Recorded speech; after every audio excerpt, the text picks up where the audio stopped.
You sure do like to share your opinions, talking big like somebody's listening. Nobody's listening. Max! Oh! Hit the ignition. Now you listen. Hop up in the window. Smaller and smaller you fade down. Hop up in the window.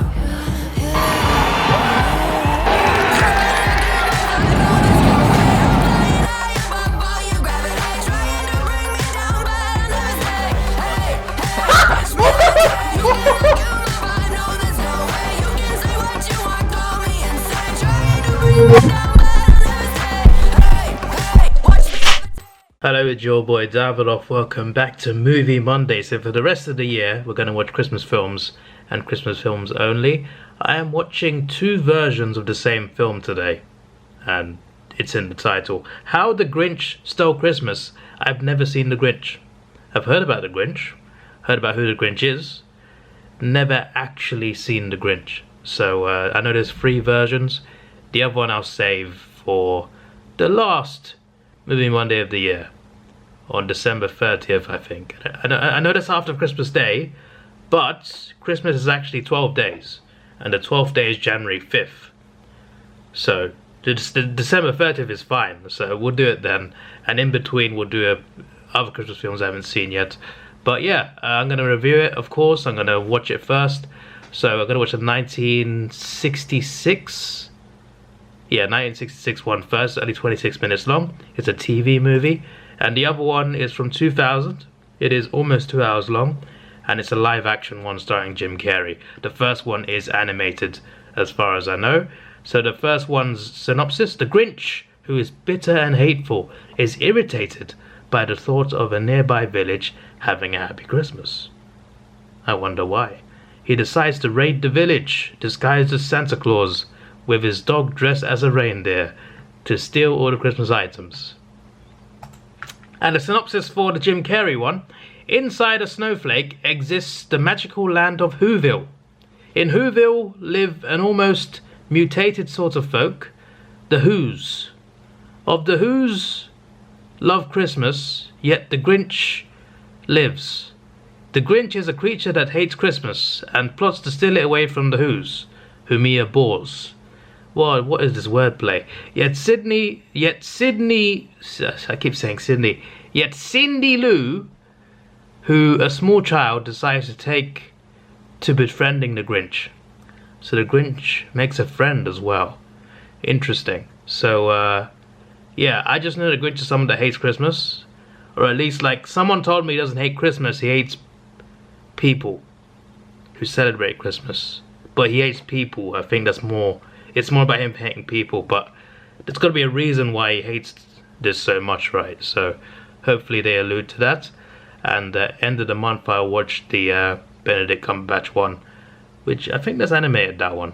But yeah, we'll see. I'm going to watch the TV movie first, let you know what I think, and then I'll watch the other one, and again, let you know what I think. I like how he talks in like a melodic poem. He talks in poems, but it's like done like a melody, if you know what I'm talking about. If you've seen it, you get what I mean. I think it is based on Dr. Seuss' book. I just, you know, it feels like the movie's reading the book to me. Like you hear the Grinch talking and you hear a narrator as well. It's not a bad thing. I'm not saying that makes it bad or anything. I'm just like, it just feels like the book's been picked up and it's being read to me by the actors. That's what it feels like to me.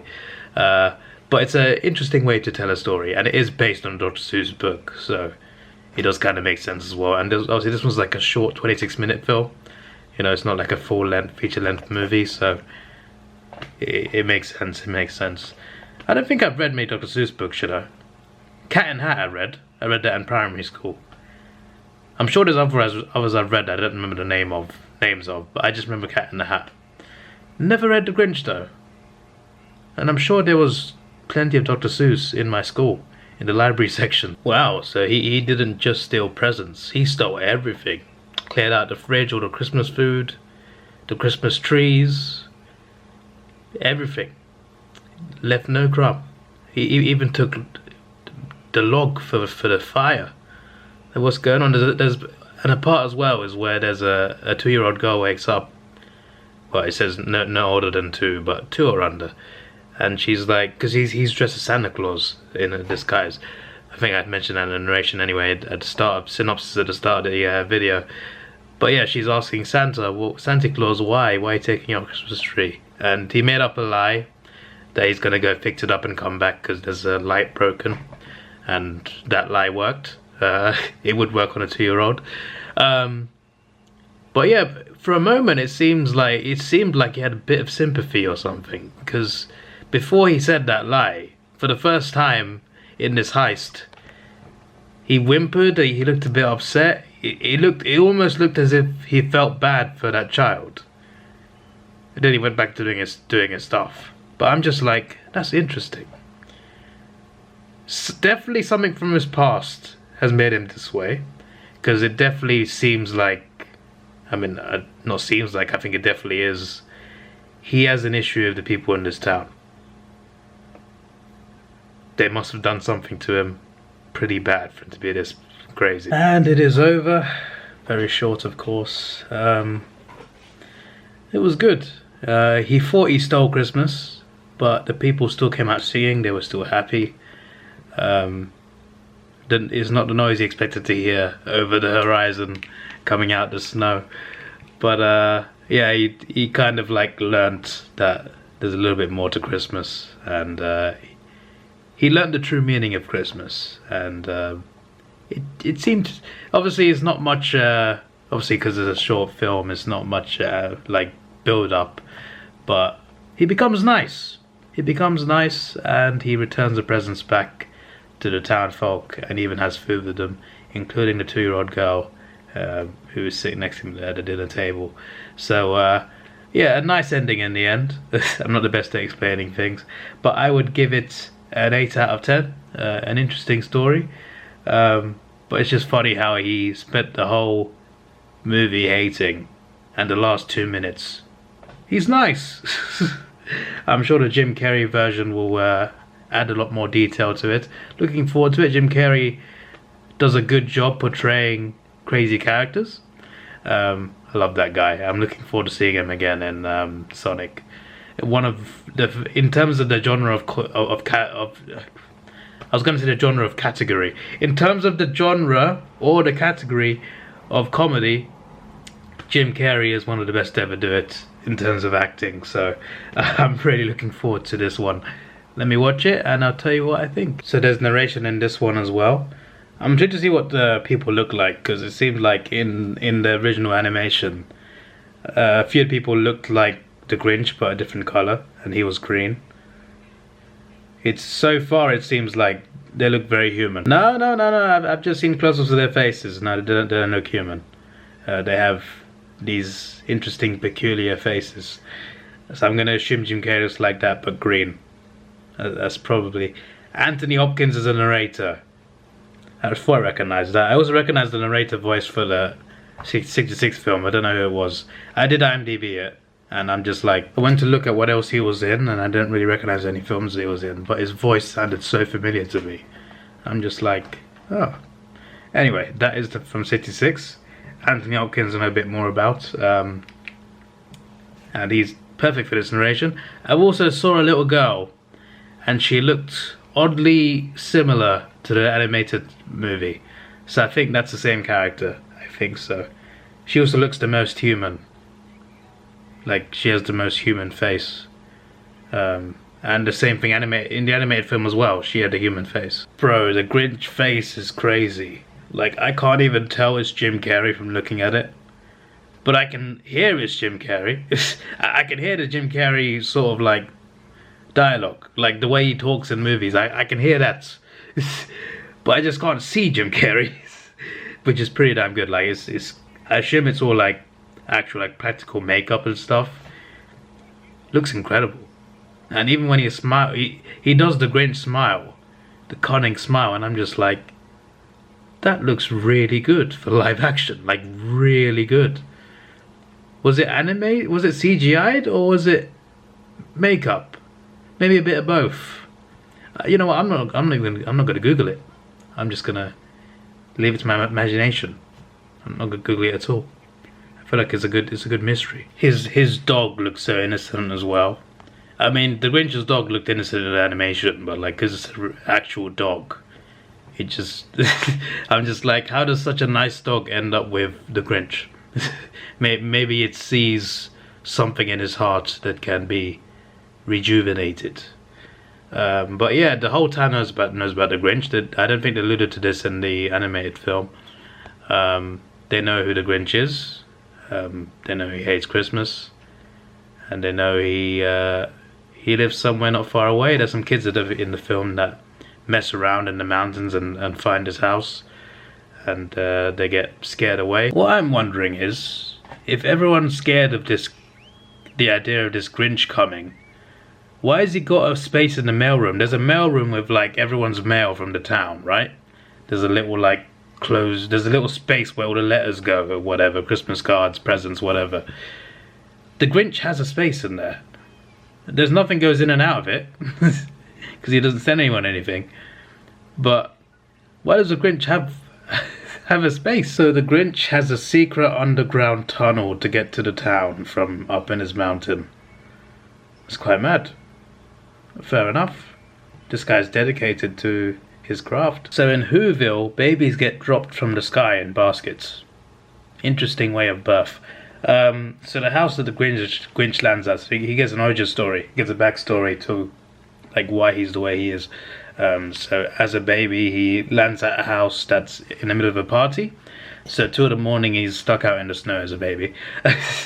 But yeah, he grows up just not liking Christmas. So he just naturally doesn't like Christmas. That's what it feels like anyway.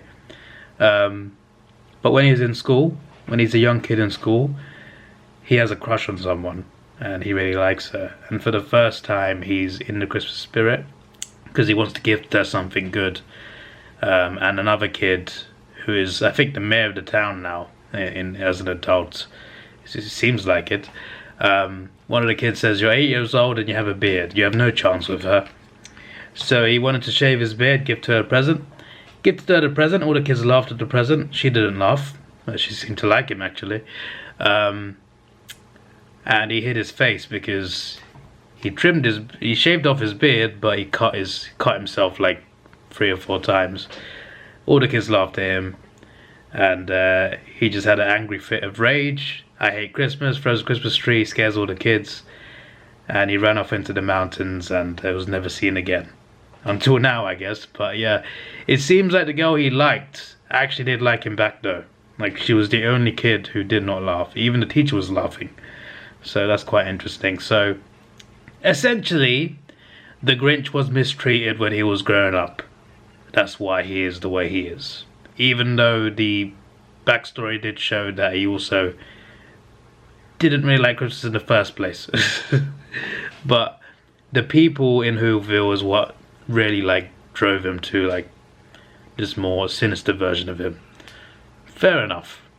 I can accept that backstory. I can accept it. Taxi? Is it 'cause I'm green? I can't do that impression.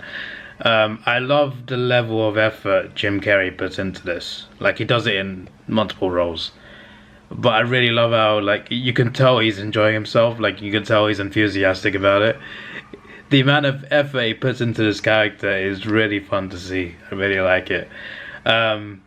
Yeah, so the Grinch, so this little girl sees something in the Grinch's heart, and she convinces the town to give him an award. An award that's designed around giving it to someone who's most in need of it. Like a Christmas type award. I can't remember what it's called. I've not explained it well again. She pleads and begs him to collect his award from the mayor who bullied him at school, and the mayor whose girlfriend is the girl he had a crush on. He accepts. He decides to go down and collect the award. They put him through a bunch of events as part of tradition. Eventually he gets fed up when the mayor proposes to the girl, and he starts going on a rampage, burning down Christmas tree and destroying the town. He also points out, because before he goes on a rampage, he goes on a rant, and he points out about how it's constant gifts and gifts and gifts. I can't remember the word he used, but it was interesting. I say interesting. It was a cool word. Avarice. I've never used that word before, but I knew what it meant. He always talks about how, you know, the festivities of Christmas is ridiculous, and it's gifts, gifts, gifts. He seems to have this perception of Christmas that's what it is, you know. So that kind of gives more context to the first film.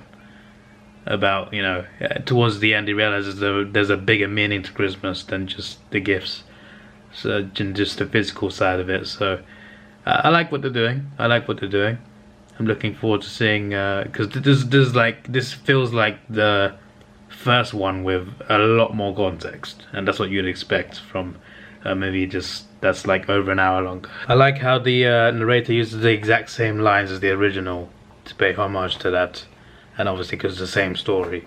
But I like how it's the exact same. I haven't, like, in terms of the narration speech with the heist and with him top of the mountain expecting cries from the people who've had all their presents stolen, and he hears singing instead. You do have a scene there where the mayor is just like, I told you so. You listened to this little girl who invited him along, but I told you that the Grinch ruins Christmas. But then the people, well, I wouldn't say revolt, I was going to say revolt, but the people disagree with him. They say, all we need, Christmas is more than just about the gifts. It's about our family, it's about having each other. You know, there's a deeper meaning to Christmas than the commercial side of it, which is how the Grinch kind of saw it. So, yeah, it's just like the first one, obviously, but with a bit more context. I like how they showed the scene of what happened in the town at first, and the mayor was the main person that was just like, he's very angry, but everyone else is just like, everyone else is still in the Christmas spirit, still jolly, and they're singing their songs, and the Grinch hears it, and the Grinch realizes that there's more to Christmas than what he thinks. He's also having this weird fit.